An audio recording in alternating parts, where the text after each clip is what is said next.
I think in principle, devolution offers more autonomy to cities and to regions, by which I mean the ability to make more decisions for themselves about their social and economic future.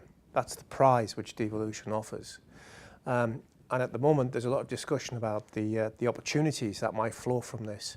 I think in all of this discussion, we must also be aware that there are potential threats.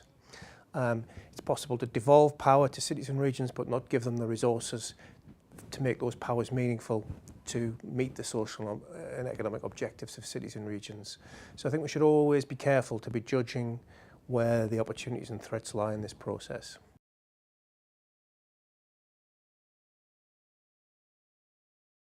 Yeah, certainly there's been a lot of talk about the Northern Powerhouse, very powerful brand arguably in politics at the moment. Interesting to see how long it lasts.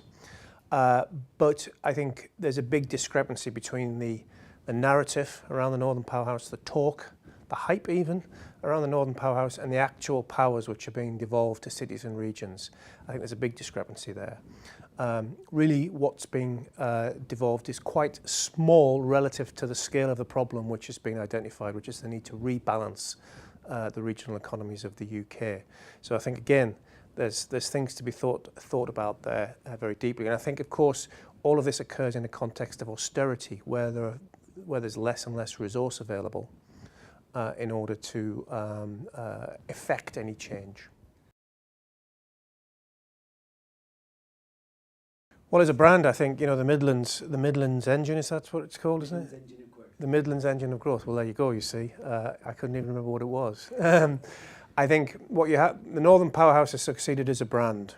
You know, there's a lot of people who are beginning to sort of suggest that there's not much substance to this brand. But I think that compared to the Midlands engine of growth, which doesn't trip off the tongue as neatly as the idea of the Northern Powerhouse, I think that's a brand which is struggling for space in the market for ideas around rebalancing. So I think it has particular challenges, even relative to the Northern Powerhouse. Well, I think, you know, devolution will really have arrived in a place like Coventry and Warwickshire when the region is able to come together around a common vision to establish priorities for its development, for its social and economic development, but also have access to resources which make that vision a credible one.